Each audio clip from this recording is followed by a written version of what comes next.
আমাকে গেছিল না, সাহায্য করেছে। আমি কেন বলবো সাহায্য করে নাই? প্রচুর সাহায্য করেছে, যেটুকু লয় সেটুকু সাহায্য করেছে ওরা আমাকে। আপনার পাশে সাহায্য করেছে এবং শেষ পর্যন্ত করবে। আমাকে যখন আমার চাই, আমার বিচার চাই, তখনই আমি থানাতে ফোন করে বলি যে মেয়েটাকে রিকভারি করা হোক। তখন যে তদন্ত চলছে, পুলিশ অনেক জনকে তুলে নিয়ে গিয়েছে। মেয়েটার নাম বলেছে উল্টো পাল্টা, যার নাম বলি তাকে তুলে নিয়ে গিয়েছে। উল্টো পাল্টা নাম বলেছে, প্রথম থেকে সেই উল্টো পাল্টা নাম বলছে। প্রথম থেকে আমি বলছি উল্টো পাল্টা নাম বলি না।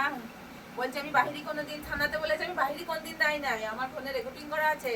ও বলেছে আমি বাহিরিতে আমার টিউমার হয়েছিল, আমি দেখাইতে গেছিলাম। পুরী গ্রামের একটা নালা পার হলেই খালা গ্রাম। তো খালা গ্রামে মানুষের সঙ্গে আমাদের একটা দীর্ঘদিন নিবিড় সম্পর্ক আছে। এই গ্রামের একটা মেয়ে গত 19 তারিখে, নাবালিকা মেয়ে 19 তারিখে নিখোঁজ হয়েছে। এই গ্রামে যারা দায়িত্বে আছে তারা আমাকে ফোন করে রাত 8টা-9টা নাগাদ। তারপর আমি এদেরকে পরামর্শ দিই যে ইমিডিয়েট থানা গিয়ে একটা মিসিং ডায়েরি করার জন্য। সঙ্গে সঙ্গে এই পরিবারের সদস্যদের সঙ্গে নিয়ে থানায় যাই, থানাতে মিসিং ডায়েরি করে তারপর থেকে তদন্ত প্রক্রিয়া কিন্তু শুরু হয়েছে। আর এই ধরনের মিসিং কেস যদি গত 6 মাসের কথা বলি, নানুরে 12টা মিসিং হয়েছে, তার মধ্যে 10টা অলরেডি রিকভারি হয়েছে, 2টো রিকভারি হয়নি। একটা হচ্ছে খালা গ্রামের, আর একটা নানুরের বের গ্রামের একটা মেয়ে, তাকে এখনো পাওয়া যায়নি। ইন দ্য মেইন টাইম পাফুড়ি গ্রামের একটা পুকুর পাড় থেকে একটা বডি পাওয়া গেছে। সেই বডিটা এই বডি কিনা বা এই মেয়েটাই কিনা এখন আমরা নিশ্চিত নয়, যদিও পরিবারের সদস্যদের মধ্যে কেউ কেউ দাবি করছে ওখানে একটা যে কাপড়ের অংশ ছিল, অংশ বিশেষ, সেই অংশ বিশেষটাই এই মেয়েটার। তো যেহেতু সঠিকভাবে আমরা বা এই পরিবারের সদস্যরা আইডেন্টিফাই করতে পারেনি, তাই আমরা যত দ্রুত সম্ভব এটাকে পোস্টমর্টম করার পরে ডিএনএ টেস্ট করে এই পরিবারের ওই মেয়েটা কিনা বা যে মেয়েটা আমাদের নিখোঁজ হয়েছে সেই মেয়েটাই কিনা সেটা সঠিক তদন্ত করব। তাছাড়াও আমাদের নানুর পুলিশ প্রশাসন সব সময়ের জন্য এই পরিবারটা পাশে আছে, সেটা পরিবারের কাছ থেকে আমিও শুনতে পেলাম। এবং আমিও বারবার ব্যক্তিগতভাবে নানুর থানাতে ফোন করেছি, পুলিশ ইনভেস্টিগেশন করছে। এবং এই মেয়েটা যেদিন থেকে নিখোঁজ হয়েছে সেই দিন থেকেই বিভিন্ন জনাকে, বিভিন্ন পার্সনকে ডাকাডাকি হয়েছে, নানুর থানায় জিজ্ঞাসাবাদ হয়েছে, এখনো আজ পর্যন্ত জিজ্ঞাসাবাদ চলছে।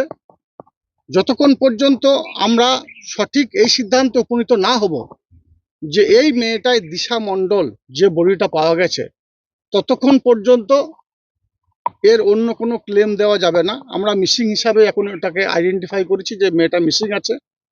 আর এই পরিবারের সদস্যদের কথা যেটা বলছেন, এরা দীর্ঘদিনের আমাদের সঙ্গী সহকর্মী বলতে পারেন, একটা নিডি পার্সন। এই পরিবারটার সঙ্গে ডে 1 থেকে আমরা আছি। খালা গ্রামে যারা আমাদের সহযোদ্ধা সহকর্মীরা আছে তারা আছে, এবং শেষ দিন পর্যন্ত পরিবারের সঙ্গে থাকব।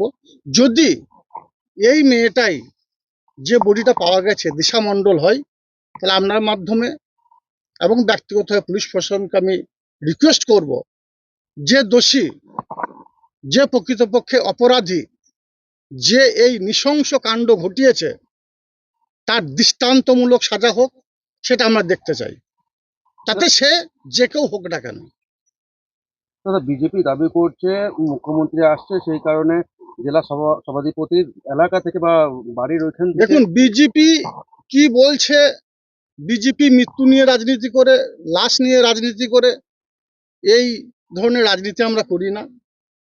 আর এই ধরনের যে ঘটনাটা ঘটেছে এর সঙ্গে রাজনীতি কোনো যোগ আছে বলে মনে করি না।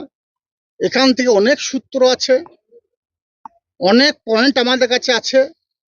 এখন সেই বিষয়গুলো নিয়ে আলোচনা করব না, আমি এজন্যই করব না কারণ এটা তদন্ত সাপেক্ষ বিষয়। আমি পুলিশ প্রশাসনকে প্রভাবিত করতে চাইছি না। চক্রান্ত দেখছেন? সব রকম চক্রান্তের গন্ধ এখানে আছে। কারণ আমি এক্ষুনি এসে পরিবারটার কাছে জানতে পারলাম, যখন মেয়েটা ওখানে পড়েছিল, যে অবস্থায় পড়েছিল, 19 তারিখে নিখোঁজ, 24 তারিখের মধ্যে সে মেয়েটার দেহে কোনো মাংস অবশিষ্ট ছিল না, কঙ্কাল। কঙ্কালে পরিণত হলো 3 থেকে 4 দিনের মধ্যে। তারপর যে ছবিটা এই পরিবারটাকে পাঠানো হয়েছে, সেই ছবিটা তারা পেল কোত্থেকে? যে পাঠিয়েছেন সেই নাম্বারটাও আমি নিলাম, পুলিশ প্রশাসনে দেবো তদন্ত করার জন্য, যে নাম্বার থেকে এই ছবিটা এসেছে সেই ছবিটা কোত্থেকে পেল। যে জায়গাটাই পড়েছিল সেই জায়গাটা মানে ব্যস্ত সেই জায়গাটার ছবিও পেয়েছি, ওই বডিটা পড়ার ছবিও পেয়েছি, সব ছবিগুলো এই পরিবারটা মোবাইলে পাঠিয়েছে। তাহলে সে বা যিনি পাঠিয়েছেন তিনি কোথা থেকে পেয়েছেন? সব বিষয় তদন্ত করার জন্য অনুরোধ করছি। তাছাড়া আপনারাও জানেন, আপনারা হচ্ছেন গণতন্ত্র, সংবাদ মাধ্যম হচ্ছে গণতন্ত্রের চতুর্থ স্তম্ভ। আপনাদের কাছে আমি রিকোয়েস্ট করব, পুলিশ বডি রিকভারি করছে, আপনাদের মধ্যে অনেকের কাছে, আপনার কাছে অনেকের কাছে ছবি চলে গেছে, সেই ছবিগুলো কোত্থেকে এলো? আমি আপনাদেরকে এর জন্য দোষারোপ করছি না। আমি চাইবো সবসময়ের জন্য সংবাদ মাধ্যম আসল সত্য উদ্ঘাটিত করুক। এটা আপনাদের ডিউটি, এটা আপনাদের কাজ। চতুর্থ স্তম্ভ যেহেতু গণতন্ত্রের রক্ষা করার জন্য আমরা করছেন, কিন্তু আপনাদেরকেও বলবো যে আপনাদেরকে যারা খবরটা দিল তারা কোত্থেকে দিল, কার কাছ থেকে পেল? আমার মনে হয় এখানেও কোনো একটা সূত্র পেতে পারেন। আপনাদেরকেও বলবো পুলিশ প্রশাসন সহায়তা করুন, সহায়তা হাত বাড়িয়ে দেন। আমাদের গেছে এর ব্যথ বেদনা কি সেটা আমরাই বুঝি। ওর মায়ের হাহাকার, বাবার হাহাকার, পরিবারের হাহাকার, গ্রামের পার্শ্ববর্তী এরিয়ার মানুষের হাহাকার দেখে আমরা বুঝতে পারছেন যে পরিবারটা কত নিডি পাচ্ছেন। এরিয়ার মানুষ, গ্রামের মানুষ, পার্শ্ববর্তী গ্রামের মানুষ সকলে পরিবারটা পাশে আছে, ডে 1 থেকে আছে এবং শেষ দিন পর্যন্ত আমরা থাকবো।